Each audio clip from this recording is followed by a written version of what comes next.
Government employees हमेशा rules and regulation को follow करता है। गवर्नमेंट एम्प्लॉय, सरकारी मुलाजिम कभी भी किसी सियासी जमात का वर्कर नहीं होता है। तो आप ये कह रहे हैं कि ये चाह रहे हैं कि ऑफिसर सियासी जमात के वर्कर्स बने? नहीं। जम्मू कश्मीर के चीफ मिनिस्टर ये कहते हैं मेरी कोई सुनता नहीं है, सरकार के पास जो इख्तियारात होने चाहिए थे वो मेरे पास नहीं है। ऑनरेबल लेफ्टिनेंट गवर्नर ये कहते हैं सारे इख्तियारात सरकार के पास हैं, मेरे पास पुलिस है, वो अगर किसी को चाहिए तो मैं दूंगा, बाकी सब कुछ सरकार ने देना है। तो फिर लोग परेशान हैं, लोग परेशान हैं, ऑफिसर्स परेशान हैं। सुने तो सुने किसकी? लोग ये सोच रहे हैं कि सरकार किसकी है, गुहार कहाँ लगाएं। रविंद्र रैना साहब पुंछ में हैं। पहलगाम और कश्मीर के बहुत सारी डेस्टिनेशंस जो बंद कर दी गई थी अब खोल दी गई हैं। रैना साहब वहाँ काफ़ी दिन लगा कर आए हैं। पहलगाम से ये कहा था 1 हफ्ते में डेस्टिनेशंस जो बंद कर दी गई हैं उन्हें खोला जाएगा, और आज ऑनरेबल लेफ्टिनेंट गवर्नर की तरफ से बहुत सारे सियाहती मकामात को खोल दिया गया है। रैना साहब, आप ये बताइए कि मेरे जैसा एक आम आदमी जाए तो जाए कहाँ? सरकार ये कहती है हमारे पास तो कुछ है ही नहीं। लेफ्टिनेंट गवर्नर साहब ने रात को बता दिया भाई सब कुछ आपके पास है, मेरे पास सिर्फ पुलिस है। तो पुलिस से तो हमारा काम नहीं है, हमारा तो सड़क, बिजली, पानी, रोज़गार, ये सारे मामलात हैं। तो फिर लोग भी परेशान हैं, ऑफिसर से बात करते हैं वो भी परेशान हैं कि किस तरफ जाएं, किसकी सुने, क्या करें। जम्मू कश्मीर में अगर आप सरकार की बात करेंगे तो सरकार जो है वो उमर अब्दुल्ला साहब की सरकार है।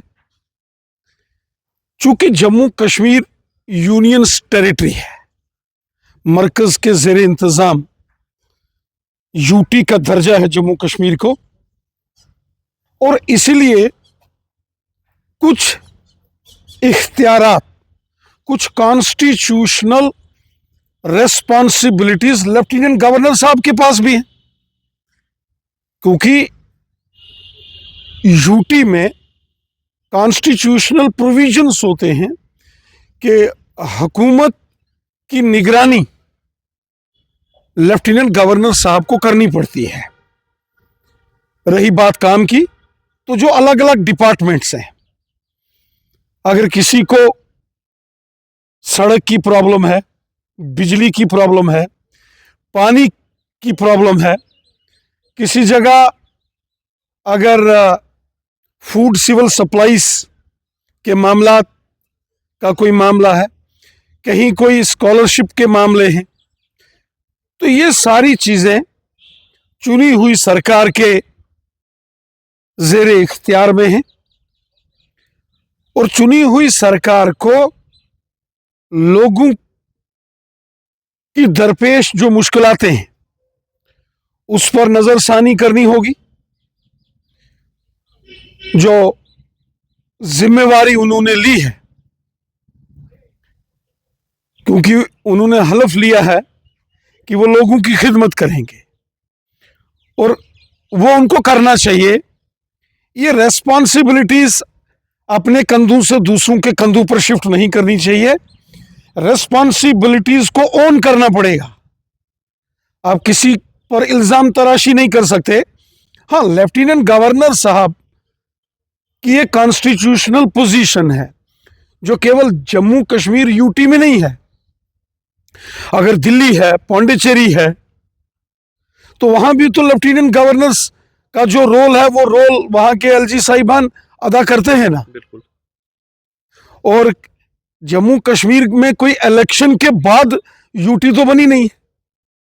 यूटी को बने हुए पिछले 6 साल हो गए। 2019 में यूटी जो है जम्मू कश्मीर को मरकज के ज़ेर इंतजाम दर्जा दिया गया था, और यहां पार्लियामेंट के इलेक्शन भी हुए तभी यूटी था।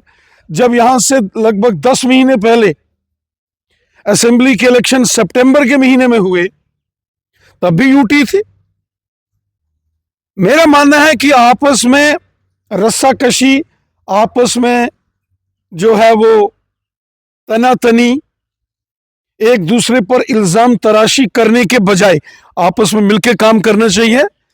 एलजी साहब भी एक जिंदा दिल शख्सियत के मालिक हैं और उमर अब्दुल्ला साहब भी जो है बड़े तजुर्बाकार सियासतदान हैं। अभी हमारे प्राइम मिनिस्टर मोदी साहब कटरा में आए थे, जब रेलगाड़ी को उन्होंने हरी झंडी दिखाकर कश्मीर की ओर रवाना किया था, उस वक्त उमर अब्दुल्ला साहब भी वहीं थे। उन्होंने भी बड़ी जबरदस्त अंदाज में तकरीर की थी और प्राइम मिनिस्टर मोदी साहब ने कटरा से यह ऐलान किया था कि जम्मू कश्मीर की डेवलपमेंट में किसी किस्म की कोई अड़चन, ऑब्स्टिकल, रुकावट नहीं आने देंगे। हिंदुस्तान के खजाने दिल खोलकर जम्मू कश्मीर की तरक्की, जम्मू कश्मीर की डेवलपमेंट के लिए खोले गए हैं। लेकिन राणा साहब, जो सुनने में हम आता है वो ये है कि जो ऑफिसर्स हैं वो नहीं सुनते हैं। हम सुन रहे थे अभी 2 दिन पहले जो हमारे डिप्टी चीफ मिनिस्टर हैं वो तो ऐसे धमका रहे थे ऑफिसर्स को कि ऑफिसर्स जो हैं सरकार में, ऑफिसर नहीं चलना, ऑफिसर को हमारी सुननी पड़ेगी। तो ये जो ऑफिसर्स नहीं सुनते हैं, ये किसके इशारे पे नहीं सुनते हैं? ये बात कहना कि ऑफिसर्स बात नहीं सुनते हैं, ये सरासर गलत है। जो ऑफिसर्स हैं उनको अपनी जिम्मेवारियों का एहसास रहता है।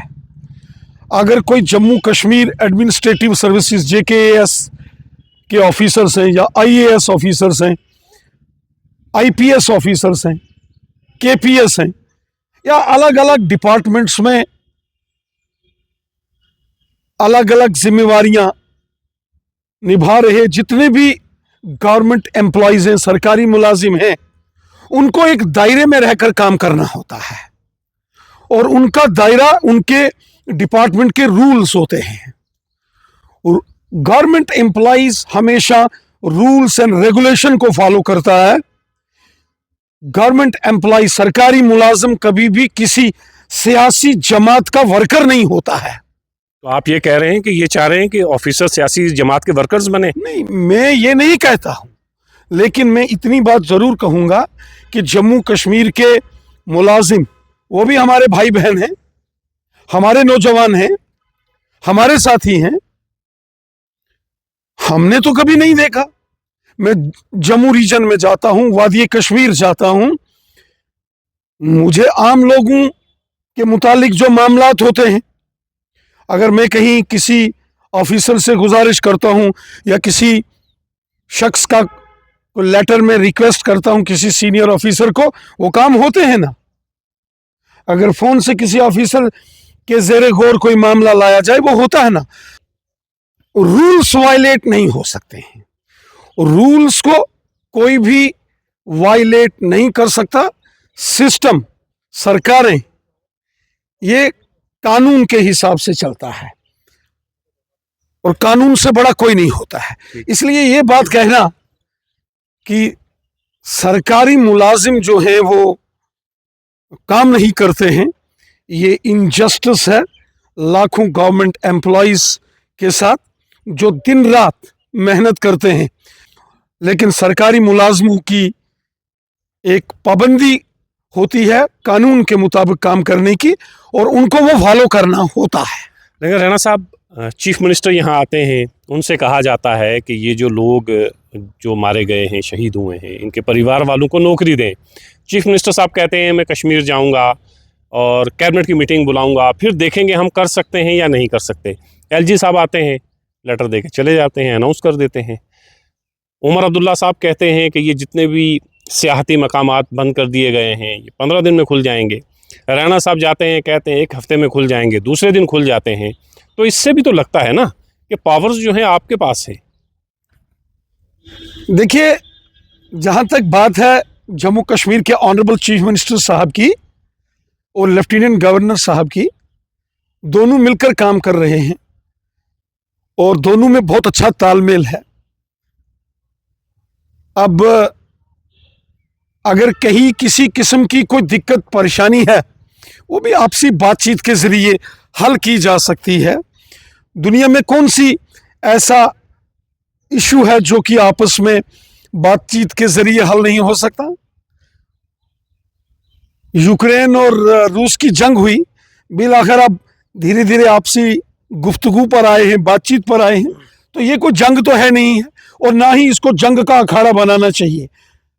चुनी हुई सरकार है, उमर साहब बहुत ही तजुर्बेकार सियासतदान है, मैं उनकी बहुत रिस्पेक्ट करता हूँ, इज्जत करता हूँ, मेरे बहुत अच्छे दोस्त हैं, कई बार उनसे मेरी मुलाकात होती है, कई बार हम आपसी जो है इश्यूज़ को लेकर बहुत सारे